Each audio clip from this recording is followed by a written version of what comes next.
Hey everybody, David Nagel here. Today we're going to talk about the hidden secrets inside a wealth mindset. Part 1. Here we go.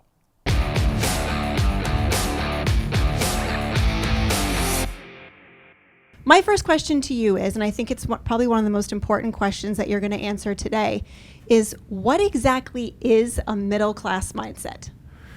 Yeah, so that's a really great question. A middle class mindset is really based on the idea of a group of individuals and the way that they were taught, raised, and what they were exposed to as far as how they think about life, how they think about work, how they think about community, and probably most importantly, the values and beliefs that they have that cause them to make decisions about how they're going to experience that life. It's a very interesting thing when you start to break it down, because the values and the beliefs that we have really come primarily before the age of 7. Like before the age of 7, we did not have the ability really to reject beliefs or values. We were just exposed to them. We were exposed to life. We were exposed to the life that our parents were raised in, and their opinions and how they see the world and how they see work and how they see money and how they see success. And it's both good and bad. So we get all of those opinions going into our little mind prior to the age of 7, and it sets the foundation for how we believe and how we think as we go through life. Everything then is kind of weighed against that, Steph. You know, the idea is that at about 7 years old, the conscious mind starts to develop. And that part of our mind has the ability to think and to reason, to accept or reject, to imagine, to choose. The greatest power that we have is our ability to choose. But the question is, how are we making a choice? Where are we making a choice from? So what's really important that I want to drive home the best that I can is, where is this choice coming from? Because here's the thing. Success is not a secret. There really is no secret to success. It's based on cause and effect. And today we have a very interesting representation of universal knowledge. We call it the internet, where all the knowledge that we're aware of is pretty much stored someplace on the internet. You could look it up and you can figure out basically how to do anything. Given that fact, why is it that so many people don't get the results they're looking for in business or in their finances? It has nothing to do with the knowledge. It has to do with, what are they choosing to do with that knowledge? How do they interpret that knowledge? Is it accepted? Is it rejected? Is it confusing? And then how do they take that knowledge and move it into behavior where it'll actually cause a completely different result? So let's take a look at what this looks like from a conceptual perspective. I always love to refer to the stick man here. And I always like to give credit to Dr. Thurman Fleet in 1934 for creating this, because the whole idea around the creation of this was to help a person get a concept into their mind so that they can change a belief. If we don't have a concept of how a belief is working, how it's constructed, where it's stored in our mind, how it operates without our conscious knowledge, it becomes more difficult to change it. So this is the conscious mind, and this is the subconscious mind. This is the body. And what's important about the body is that everything that is in the universe that we focus on, that we think about, that we bring any kind of understanding to, whether it's from a point of ignorance or from a point of seeking the truth, that information is manifest with and through our physical body. And we call that results.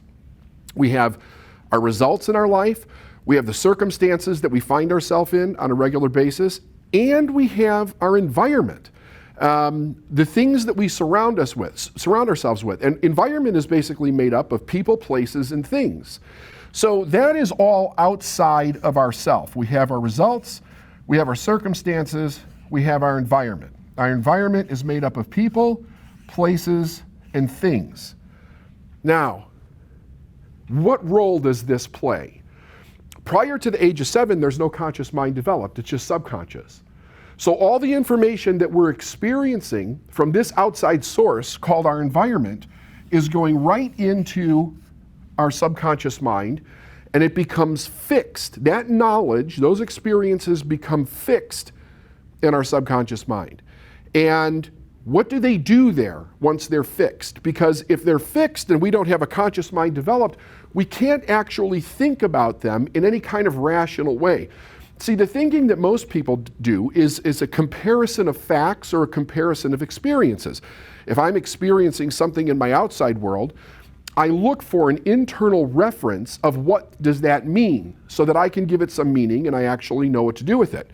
Well, if all the meaning that we were given prior to the age of 7 is not 100% true, see, it can be somewhat true, it can be partially true, but if the facts are mixed with superstition, if the facts are mixed with false information, if the facts are mixed with individuals that had bad experiences that then gave meaning to those bad experiences as absolute, then we have a real problem going on, because how we think is taking place in our subconscious mind.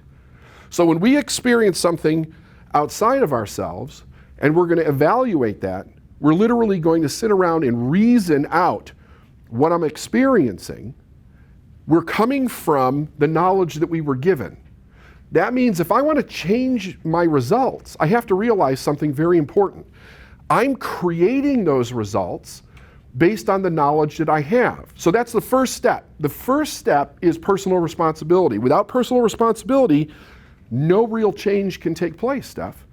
Does that make sense? It makes total sense. Okay. So the idea is, well, what is personal responsibility? Personal responsibility is basically an understanding. I don't think people can take responsibility without understanding how they're responsible, right? If I'm raised in a world where I believe everything is happening to me and I have no part to play in what's happening, I don't see how I can take responsibility for that, because it seems like everything's happening to me. I didn't do anything to create that. I didn't do anything to really get those results in my life. It just happened to me. I got fired. I got hired. I got a pay cut. I got a pay raise. Like, I can't get a job. The person that lives next door to me or down the street, they're doing much better than me, and they seem to be just like me. How is that? Maybe it's luck. So we bring in random superstition to try to explain something that we don't understand, and then we project it out into the universe as it not being part of ourselves. And that is the primary mistake. Because if we understand that basically what's going on is the how that we were taught about the information that we're experiencing is causing us to make decisions and choices based on the how, not on true information, we're reacting to something that we don't want to experience in the first place. So if I think somebody's doing something to me and I'm reacting to it from the perspective of they're doing it, and I don't play any responsibility in that role whatsoever, I exacerbate the problem because I don't understand what my role is in it. And if you look at people that are super successful, I mean the elite successful, people that are uncommon amongst uncommon people, as David Goggins would say, the thing that you see there is that they think very differently. They understand responsibility. They understand that everything that they experience, every result that they're getting in their life begins with them. It begins with the choice they're making. Now, here's the thing. Choice shows up around 7. But we have to be aware of how we're making a choice. So this is what usually takes more time for most people. They have to go through life and they have to experience like kind of butting their head up against the wall, not getting the result they want, and realize that the reason they're not getting the result is because they're making choices based on false information or bad information. If we want to change that, if we come to the awareness that I'm causing it, I'm creating that result that I've got in my life, and it's based on bad information, my number one job after I accept responsibility is to find out what the truth is. What's actually the truth? So middle class mindset is all about the values and the beliefs to keep people safe. It's taken a large group of individuals in the world, and basically they're trained from birth to go to work for somebody else. It's a product of the industrialized revolution in the world, to go to work for somebody else. So everything they're trained to do is to operate within the mindset of that. Well, if you have people that are independent thinkers, how do you get them to not follow their independence, but to follow the dogmatic ideas of the only option is to go to work for somebody else, make barely enough to really live on? I mean, you're living, but you're not really like living in an amazing way, you know? You might be able to take care of your family. You might be able to purchase a house, but you're going to struggle most of your life because you're living right on the edge. The idea is that if we sell you the concept of loyalty, then in return for your loyalty, we will give you security. Now there's where the first lie comes in, because there's no such thing as security.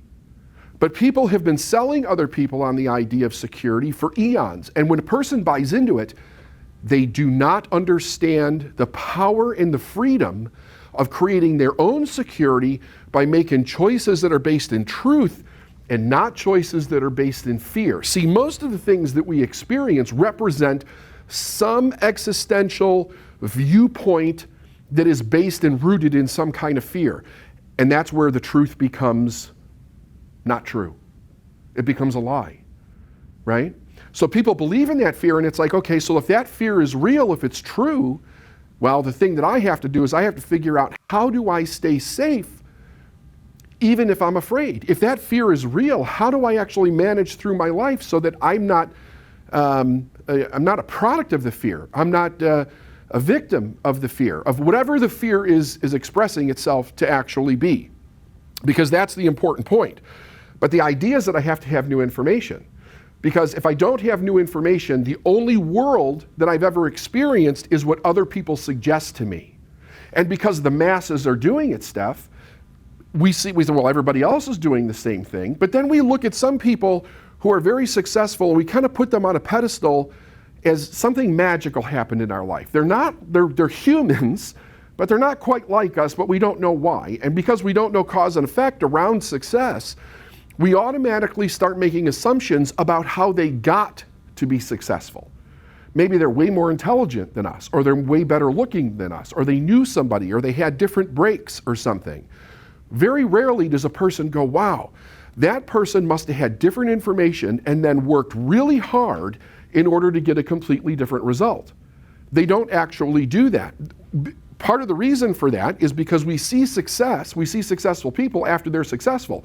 We don't see them in society working their way up to be successful. We see them after they've achieved it. So we see this bright, shiny thing that we call success, and we're like, wow, I would really like to have that, without knowing anything of how it was created. That, in a way, causes even more fear because we don't know. Now we're in ignorance. Then other people start telling us how another person became successful, and they separate it in our mind in a way where we don't think that we can actually do it. So we buy into other people's lies about success. What does it reinforce? It reinforces safety. It reinforces security. The whole idea of a human being in the first few years of life is that they stay very close to mom and dad, because if they don't do that, they die. But we forget that human beings, like every other form of nature, has an internal instinct, an internal desire to be, do, and have things in life that would lead a person into their individual purpose, that would allow them to experience life in a wonderful, miraculous way if they but knew that information. When they don't know the information, the only thing that they can do is stick very tight to what they do know that keeps them secure. And in the world that we live in now, money plays a huge role in that. Because it used to be air, water, food, and shelter. Now it's air, water, and money, because money provides the food and shelter and the other things that we actually need in life. It's very important to understand this. So what do we do? That's where we develop the middle class or the working class mindset of working for money. Elite entrepreneurs do not work for money, right? They do not work for money. They work for an idea. They work for a talent. They work for a purpose. They work for a desire that is in them that's so strong that needs to be expressed in their external world, money can be a part of it, fame can be a part of it, huge success as we see or define success can be a part of it, but most of them, that is not what they're working for. They're working for something, it's almost like this. I have something so strong in me that I can't not express what that is. It's impulsive. I have to express the uniqueness within myself, and I have to follow that because that's the purpose that I'm here for. But if you're talking to an individual who is not led in any way to find that in themselves, the problem that they run into is they don't think they have anything unique. And they don't understand that it's not that they don't have anything unique, it's that they have so much fear and uncertainty about life, they can't seem to lock on to anything that by cause and effect, they don't know how to produce as a result. So we're left to the only thing that we learned, which is that we have to trade time for money. And when we think that the only thing we can do is trade time for money, we stay stuck in what we know as a middle class mindset with values. Now, all those values are kind of constructed in a way where people get to experience the idea of living life, but you really have to question, is it really living life? Or is it just moving through their life in a mediocre way, passing on mediocrity and false ideas to other people, which we know as children, which continue to perpetuate from one generation to another? Does that make sense, Steph? I think the really great thing about this is that you and I both know this mindset so well because this was our mindset. We're raised in it, yeah. We were totally raised in this mindset. 20 years ago, over 20 years ago, oh my gosh, I've just dated myself. Over 20 years ago, I was an elementary school teacher. Yeah. And I was miserable. And I remember having this conversation with my dad who traded his life to work at General Motors. And he said, I don't know why you're complaining. You've got benefits. You've got security, right? Right. And I felt awful. Like I felt so ungrateful and just like, why am I not okay just doing this? Yeah. Right? And I know you tell the story of you trying to make more money and you having an opportunity to leave. And I think it was your uncle that said, just take as much overtime as you can. Right. And in neither of those scenarios would you or I ever have been able to grow. No, I would still be working on a dock today had I taken that advice. So that's really where I see like the first like tipping point with the middle class mindset is getting people to step out and take that risk of stepping out of that crowd. But what also happens is we see people step into entrepreneurism. They start their own business. They begin to bring in money, and they get stuck at a specific point. So they can make up to a certain amount of money, but then nothing that they do can get them past that, I guess you would call it a glass ceiling or an invisible ceiling. We have all kinds of entrepreneurs come to us and say, look, I've been able to make $150,000 in my business, or I've been able to make $250,000 in my business, and I have not been able to surpass that amount for the last 5 years. What is going on? Yeah. And we can track it back to the same issue. Can you talk about why that is, how that happens, that they can actually step out, but then get stuck? Definitely. So let me see if I can cover a couple of things really quick here that I think are really important foundational understanding here. So if you're familiar with what I teach, one of the things that I'm constantly referencing is the problems that we generally see in humanity, we don't see in nature. Not in and of itself. We see problems in nature when humans get involved with nature. But nature left undisturbed really does this miraculous movement through life, being the best that it can be, being exactly what it was designed to be. Like I often say, listen, you don't see a squirrel questioning why it's a squirrel. If it's a squirrel, maybe I'm not a squirrel, maybe I'm a fish, maybe I'm a moose, maybe I'm an oak tree. You don't see that. But human beings question what they are all the time. Am I a mechanic? Am I a school teacher? Am I an academic? Am I a laborer? Could I be a superstar? Could I be a rock star? We question what we are in many cases from the day we're born to the day we die without any real answers. And the thing about it that is really crazy when you start to think about this is that human beings, which have the highest intellect of life that we're aware of currently, are so confused about who they are and what they are. And when you're confused, you're going to default to the thing that keeps you safe.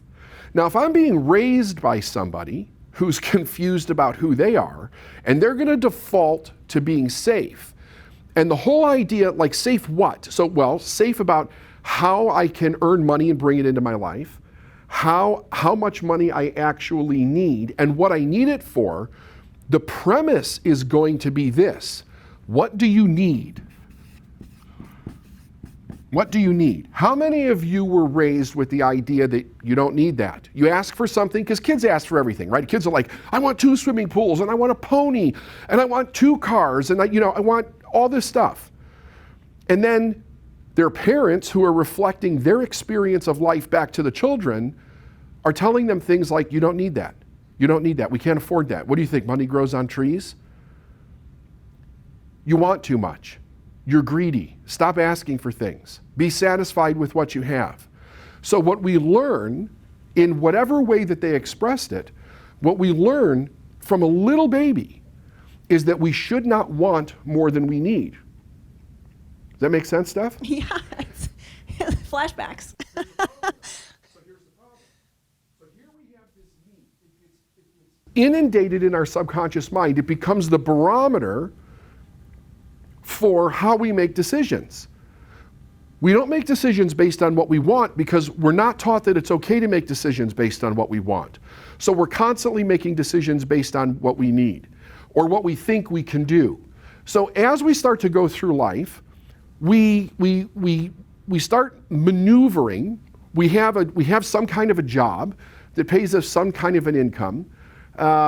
We have the things in our life that we've created in our life that we believe that we need, and sometimes we want more.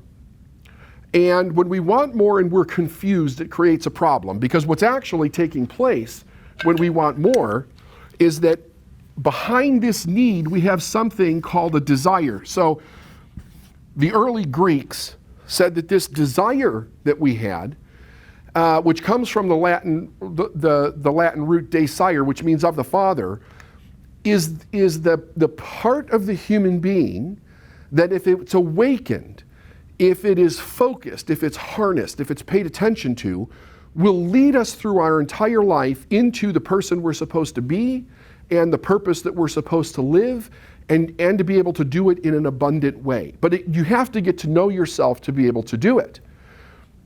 If I'm taught that that's wrong, then I will only allow myself to want something right around what I need. It might be a little more, a little bit less, but it generally won't go beyond that a whole lot. Because subconsciously, there's this thing that says if you ask for more than what you need, you're going to get into trouble. If you go into debt, you're going to get into trouble. If you buy too much, you're going to get in trouble. You can't make that amount of money. And by trouble, you mean you're going to feel shame. Well, yeah, that's one thing. You're going to feel shame, but the indication from fear is that you're really going to get into physical trouble. Yeah. You know, you could lose your house. You could be shamed by your parents. You could be shamed by your community. You could lose your car. You could lose things. Things will either be taken from you or you will lose them. In some instances, people will say, what if something happens, right? Like, you can't do that because something could go wrong. And then you say, well, what could go wrong? And they can't tell you, because the fear itself is actually irrational. But here's what's going on. There's a fight between how you were programmed to live based on what you need and the desire that you actually want. So let's take the person's starting to wake up in life, right?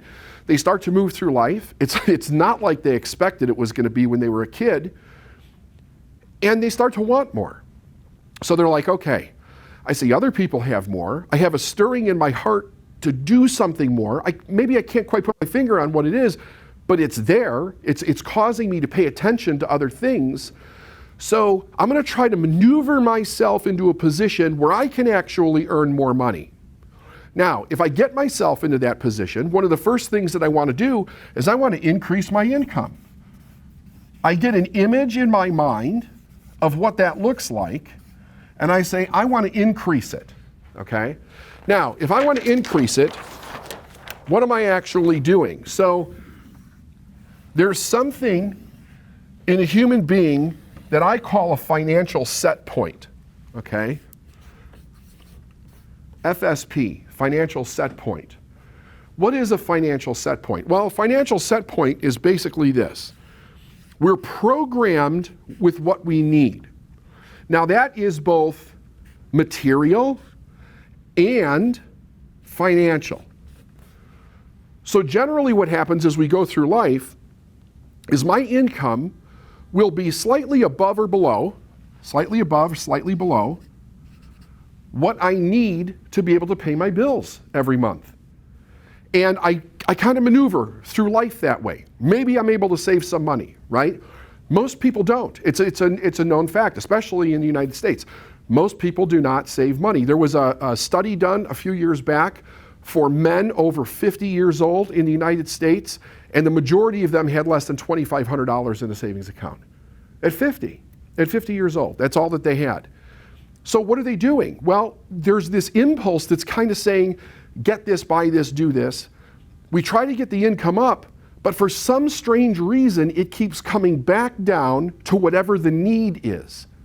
Now think about this. How many of you have tried to get the income up? You say, okay, I'm going to set a goal. So this would be wealth, by the way. Sorry about that. This would be wealth. I'm going to try to get up here to wealth. I want to create wealth in my life. And as I start to go up, all of a sudden something kicks in. Usually this is some kind of circumstance in a person's life, okay? And before you know it, you're coming back down again. Now the circumstances, this is the strange thing about this stuff, the circumstances could be anything. It could be a health circumstance, it could be an outside circumstance. We've had the COVID thing going on, that's a circumstance.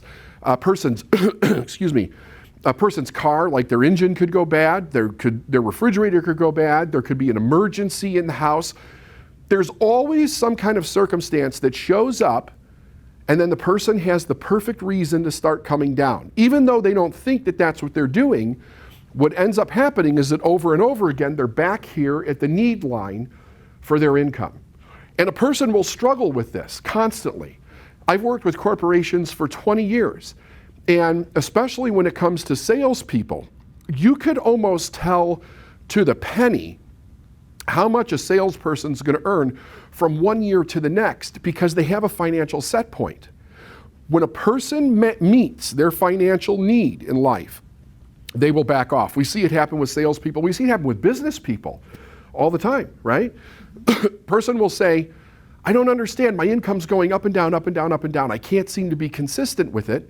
And I'll say, where did you stop making sales? And they'll be like, oh, well, I guess it was about a month and a half ago when blah, blah, blah, blah, blah happened. And I took my foot off the gas and my income came back down. But if you look at them year over year, it's the same thing. There's always something to make it come down. The confusion part is that the circumstance that they're experiencing is the problem, but it's not the problem. The problem is that they're programmed that safety is at the level of need, that certainty is at the level of need, right? Often it requires, in many cases, initially anyway, it requires more effort to raise the income. So then you'll hear this, when does it stop? When do I get to stop? When do I get to stop putting forth the effort? And here's again middle-class mindset that we don't even realize that we have. If you look at how a middle-class person is raised, it's always about when do they get to stop doing the thing that they don't like, which is usually work. Yeah. Like we hit it in school. You go to school, and when you're in grade school anyway, you go for a little bit, you get a recess. You go for a little bit longer, you get a lunch. You go for a little bit longer, you get a recess. Then you get to go home for the day. Then you have spring break. You have the holiday breaks. You have a very long summer vacation in most cases. And people are always looking forward to when they have off. We're not actually trained to look forward to when we're working. We're trained to look forward when we're off. So then we go to work for someone and we want to know, what holidays do I get off? What personal days do I get off? What sick days do I get off? How many vacation? And how many years do I have to work here before I get X number of weeks vacation? And then when am I going to retire? So the whole thing is presumed, if it's not directly said, it's presumed that the working aspect of a person's life is something to be aboard in some way, and we're supposed to look forward to the time off because the most important thing is family, and the most important thing is downtime, and the most important thing is balance. And I'm not saying that those things aren't important, but why do we have this viewpoint when the human being is designed to work? We are designed to do something, like all of life, that produces something that adds to life. See, all of nature in its living produces something that adds to life. Human beings are the same way. Here's the problem. Most human beings are taught to pick what they're going to do to earn money based on, do they have the ability to do it? Not do they want to do it, not do they love it, not do they think that that is their path in life, not do they feel an impulse that they're so in love with what they have to do, they can't wait to jump out of bed in the morning and actually do it. And retirement is like, are you crazy? Why would I retire? I absolutely love what I do. Very often I will talk to people, not very often, but occasionally, from my past, right? Sometimes it's family members, and they'll be like, what are you doing? And I'll say, well, I'm working. Oh, that sucks. And I'll be like, for me, it doesn't suck. Well, what do you mean? And it's not like I haven't told this them before. Like, I love what I do. Why would I seek to stop doing it? I'm starting to get to the age where I'm starting to get the question where people are saying, well, when do you think you'll retire? What? Retire from what? From what? And what would I do if I retired? Like, would I golf? Would I sit on a beach? I mean, what would I do? I'm being productive. I'm doing what I love to do. I'm contributing to the lives of people. That's why I'm here. I want to keep getting better at what I do. I want to keep expanding forward with what I do. Why would I want to stop doing that? I would only want to stop doing that if I was coming from the ignorant position that I was doing something that I didn't like and I couldn't find something that I did like. That's where the need comes in. Why would I want to do more? Think about it. Maybe a person wants to buy a television. Maybe that's their more, right? Maybe that's their want. They want to buy a new television, right? But I'm going to have to work all these friggin' hours to buy more of a television set. And I hate working. Why would I do that? So what is the mindset that I develop? I don't really need that. I don't really need it. Why would I go do more of what I hate in order to get a TV that's going to be obsolete in 2 weeks? Why would I go buy a car just to keep up with the guy down the street who got a new sports car, but I'm going to have to work all this overtime in order to be able to do it, or take it out of my 401k, which then means I'll have to work longer doing something that I don't want to do. I won't be able to retire. Why would I do that? I will just do what I need. I will just do what I need. And we hear it from the day we're born, in many cases to the day that we die. And we buy into the belief. And we stay tremendously stuck in that place. But then you have a person that gets to a point where they want to change it. Like, they seriously become aware that this is an issue and they actually want to change it, yet they can't seem to change it. They make a concerted effort to try. They want to break out of the paradigm, but it keeps pulling them back. There's something else that's taking place here. When we start to move away from the need line, we're moving to a place that is unknown. This is unknown. This money, this place, this opportunity, this creation is unknown to us. The need line is known. It feels certain. So the moment that I step off the need line and I start to move into the unknown, I'm in a place where I don't feel secure. I don't feel certain. That opens up a tremendous opportunity for doubt to enter my mind. And if I'm not aware of it and doubt is entering my mind, it causes tremendous chaos because it goes from doubt, then I start to worry, then I'm in all kinds of chaos and it produces fear. And in that fear, I will create the perfect excuse to move backward right down to the need line, but I won't think that I was the one that did it. It will appear to me, because my whole world has been about everything is happening and I don't have any control over it. So that's one of the foundational lies, that we don't have any control over it. When we start to understand how do we guard our mind, how do we create a mindset that is absolutely elite, where worry and doubt and fear don't come in and play the same role that they do for the average person, we will break through this line instantaneously and we will experience, forget the money, you will experience a new way for money and success and opportunity to come into your life like you've never have before. That is the awareness of success that's within each and every one of us. Every one of us. And we have the ability that when we see it, something very unique happens. We don't buy into the lie anymore. We actually see that the more money we earn, the easier it is, which is something that's not connected in our mind and our emotions. Would you agree with that, Steph? Yeah, it was always the harder you work, the more money you make, which is a complete lie. Yeah. So if I want more, I'm going to have to work harder. If I want more, I'm going to have to do more of what I don't like to do, right?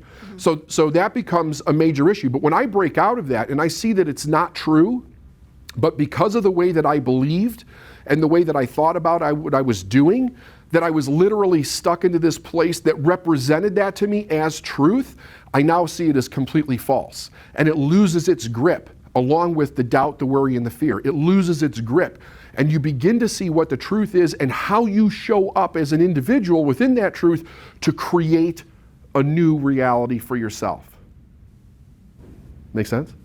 Yeah, it's what we experience. It's what I've experienced. It's what you've experienced. It's what we help our clients experience. It all starts with your mindset. You can't build a successful business on a shaky, sandy, collapsible mindset based on someone else's beliefs and lies. No, you absolutely can't. Let's think about it like this. So this is with wealth or any kind of success. These three things apply everywhere. And these three things will not take you to mediocre success. These three things will take you to stratospheric success. But you can't bargain with these three things. You cannot bargain with them. If you bargain with them, you lose. Period. You cannot negotiate with the success that you want. Success has a price. You have to be willing to pay that price. And for the most part, that price is the changes that you're willing to make to adopt a successful mind and successful behavior, and then the strategies that go behind that to get you what it is that you're looking for. But here's the first three things. The first one is clarity. Now, clarity may seem old and worn out, but the truth is that it can't be. You can't let it go to that place in your mind. When I worked with my mentor years ago, he would say to people, if you could tell me what you want, I can show you how to get it. And it's the truth, because everybody gets what they want the same way. Now, most people don't believe that, but most people are also walking around in ignorance. Everybody gets what they want the same way. We're human beings. We're creative beings in the universe, and we all create the same way. The laws of the universe do not change for any living thing. Everything is created through the laws of manifestation, period. Clarity has to be the first part it plays in the human being, because the idea that we transmit, both intellectually, emotionally, and physically through our actions, if it's not 100% congruent, it's confused. It's confused. And if you send a confused message into the universe, you get a confused result. See, the results will tell you exactly what plane you're playing on. If you look at the result and you're confused, it's because you were confused before you got the result. Clarity must be number one. So one of the things is that if you don't know why if you're not getting to the clarity, if you're saying, I'm confused, I don't have clarity, I don't know what I want, understand this, that if you're operating in confusion, you're operating in fear.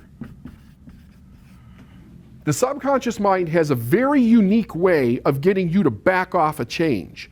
It's called confusion. So what it does is it takes something that you're afraid of, doesn't even have to be a lot of fear, could be doubt, worry, fear, anywhere in there. It mixes it with what you want and what you know, and it creates confusion. And as long as we're confused, we generally don't take action moving forward.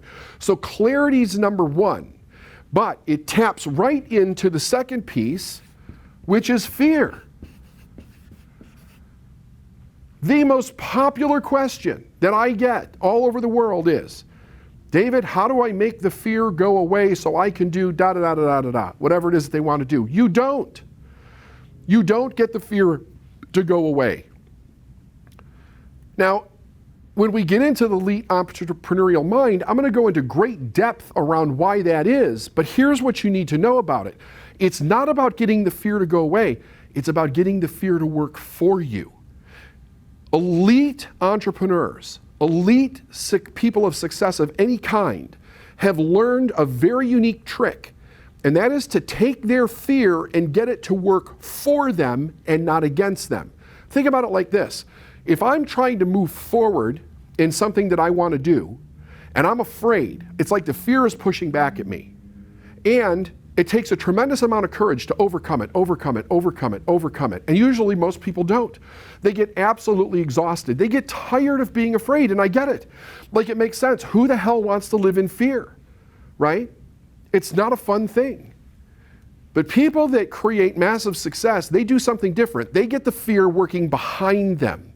So the fear is literally propelling them in the direction that they want to go, along with the pull of the success that they want, which is the clarity. So it's about getting fear and clarity moving in the right direction, not opposing each other, because most people have it like this. You have the clarity here, and then you have the fear here. And it's literally pushing up against, and it creates a disaster. And it creates mistakes, and it creates exhaustion, and it creates illness, and it creates all kinds of terrible problems. Part of the reason that I think people think this way is because it's almost like a common language that fear is a bad thing. Not necessarily so, right? Fear is like electricity.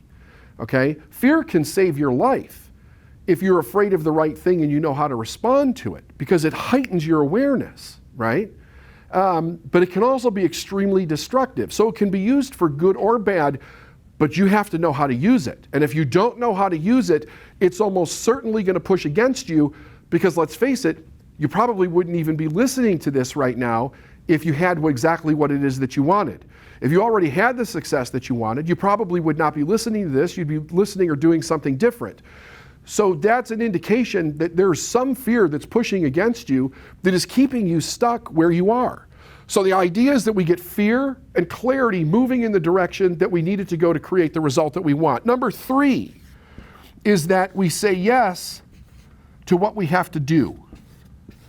What we have to do is basically the opportunities that we have in front of us. Now you might say, well, I don't know the opportunity.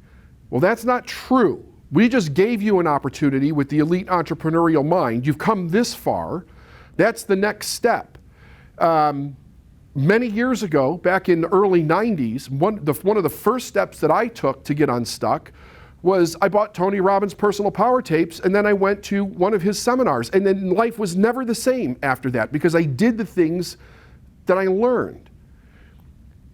If you're stuck and you're not saying yes, you're operating in fear. See, the fear is pushing against you, causing you to doubt what you're supposed to do, creating confusion, and then you don't do it. So I think there's a fear that I had early on was the fear of getting to the end of my life and finding out that I didn't even try. Like, here was the thing. I'll tell you just total transparency where I was confused at one point. I had the feeling inside that I could do something incredible with my life, but I had no external verification of that, not personally anyway. See it in other people, of course, but not in myself. And a decision to make. Was I going to go all in and go for that life? Or was I going to sit there in mediocrity and wonder, I wonder if I could have. I wonder if I could have. The idea of going all my life without knowing scared the hell out of me. To get to the end of my life and never have known. I was much better with the idea of let me do my very best, and if it turns out that I can't, I'm not cut out to do it, I can live with that. Because I can find something else that I can do. But if I don't at least put, and it's not just try is bullshit, okay? Nobody tries anything. Like sit in a chair and try to get up. See how far that gets you. The idea is that you put everything that you have into the direction that you want to go. That's how you get a result. It's not by trying. So you have to be able to, or I'll just say me, I was like, I am going to put everything that I have into this direction of what it is that I want to do with my life. And if I can't do it, I'll live with that. I'll go back and do something else. But if you're not coming at it from that perspective, you're never going to reach the elite mind. You never will, because the elite's not afraid of what could go wrong. The elite's afraid of what happens if they don't do anything at all. That they waste a life, they waste a talent, they waste a gift. They waste their purpose. And of course, that's what we see most human beings do, because they don't know. It's one thing, if you really don't know, you live in ignorance and you don't know. You're not exposed to any information. But when you're exposed to information and you don't do it, it's 100% fear. It's just absolutely 100% fear. So the three things: clarity, eliminate confusion and fear. Fear, moving in the same direction as clarity. Be afraid of what you won't accomplish, not what will happen if you were to fail. And do the thing that's in front of you to do next, because that's what's going to lead you to the next thing, the next thing, and next thing. All success is built upon mastering the next opportunity, not trying the next opportunity. Mastering the next opportunity. You step in, you master, you move again. You step in, you master, you move again. You step in, you master, you move again. And that's how we build an elite life. That's how we build elite wealth. That's how we build elite success. That's how you will change your finances forever, by mastering. Hey everybody, thanks for listening. Be sure to tune in tomorrow for part 2. Ring the bell, subscribe, tell your friends. See you tomorrow.